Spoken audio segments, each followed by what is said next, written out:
If you are looking for a show that combines travel, food, maybe even a good makeover show, well, we have found it. So Restaurants on the Edge season 2 is now out on Netflix. And this morning, I'm super excited to welcome in our first guest here. We have Mike Dalewitz, an entrepreneur, and then his partner, business partner, Nick Liberato, who's joining us. So Nick, you will see on the show as well. Good morning, gentlemen. Hey, how are you? Good morning. Good, good. We have a lot to talk about this morning because we're going to dive into restaurants. And we were talking before we got started how my heart goes out to all these restaurants all across the nation who are just having to rethink everything.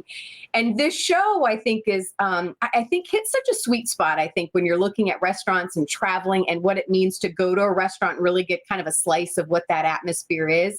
Let's start with the show, and again, hugely popular on Netflix. So Nick, congratulations on that. Thank you so much. Yeah, I think there's something to be said with outside eyes coming in, myself and my team on the show, going to all these different countries and kind of bringing the environment back into the restaurant. It's amazing how people can own a restaurant but really lose touch with what the right systems are or what their actual brand is.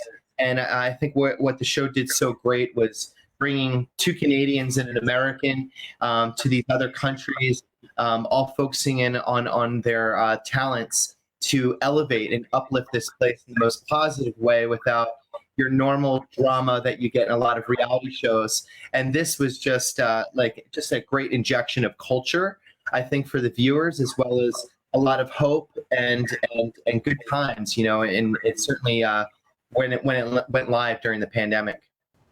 Yeah, so talk about some of the locations real quickly. I watched the Arizona one this morning before we got started this morning. Love that one. I can't wait to watch the Hawaii one. Any favorite destinations that you had? Oh, for me, for sure, I'd say split between Austria, Slovenia, and Hong Kong for me.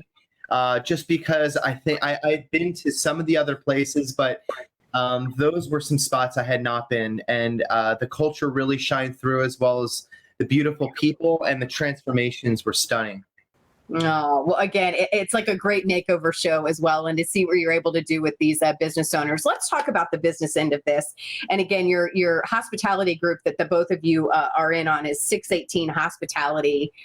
Restaurants, from what I understand, I've had some family members that have gone into this business adventure. It is probably one of the hardest businesses to go in, but people love it. We love our food.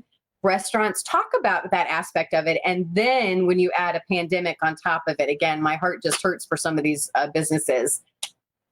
Go ahead, Mike. Well, food and wine is why I'm here. I'm my background was a lawyer, a turnaround expert, an entrepreneur, and someone who built tech. And just like you said, you come into this because of your passion, and sometimes it's you're at the wrong time in the wrong place, but there is hope.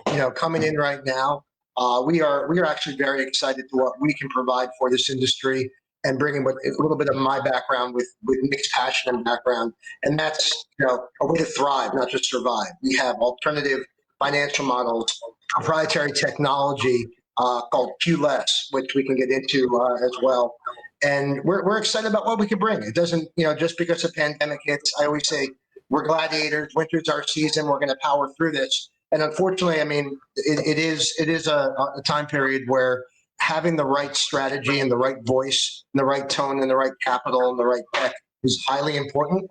And that's kind of why we're here also, is to be able to, to be that sounding board and provide some of these resources for people who do have this passion in our family businesses, but might not have the background to go ahead and, survive and thrive through this. How do you think restaurants will change in 2020? Well, you're talking about the medical. Nothing will, I think, go back to the way it was exactly before all of this. How do you think this will change how restaurants operate? I'll let you both kind of answer that. I think there's just a number of restrictions that people are going to have to keep up to for a number of time. I think there's going to be that, people are going to be a little scared, with what they can catch. A lot of the restaurateurs really have to adjust with face masks and gloves and, all different types of restrictions to make the guests feel that much better. But, social media is more important now than ever, because that's really the reach for a lot of restaurants. So you have to stay relevant. and you want to make sure the guests feel safe. So in my opinion, who's to say when this thing's going to end? But whether you're adjusting your business, your current business right now, or you're about to set up a business, I mean, Mike and I even needed to adjust in a lot of things that we were doing. But to have a pandemic, stable model that's going to be the smarter investment. I think Mike and I certainly want to do a lot of different things as far as concepts were concerned, but we want to be smart. And Mike and I don't fail. I know with all his previous businesses that he set up and everything that I've done before, I've certainly made mistakes, but I don't make big ones anymore. And this is, there's a survival rate. I mean, a lot of businesses are going, restaurants are going down, unfortunately. That leaves a lot of opportunity for others. But you have to be really smart about every move that you make. And that's why we're here for not only the things that we're about to put in place, but also the restaurants and bars that we're going to be consulting with. Okay, we have a little less than a minute left, real quickly, because you guys have both been in the Tampa area. Mike, you're actually from Florida a little bit. You've spent quite a bit of time. I won't say where. No, don't mention that. But can you talk about, we feel like Tampa is a great foodie destination, and that's what we like, spreading the message of hope that restaurants are going to come back bigger and better. We hope. Well, one thing about Tampa and Florida is that you guys got some things on your side, maybe not this coming weekend, but weather is something that traditionally up here north we don't have.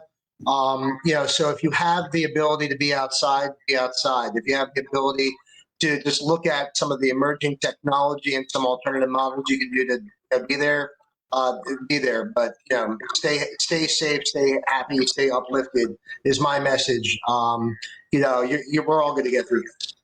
Mike, thank you so much. Nick, it was a pleasure to speak with you again. Season 2 of Restaurants on the Edge on Netflix. It is a great show. It'll definitely scratch that travel bug that I think we all have right now.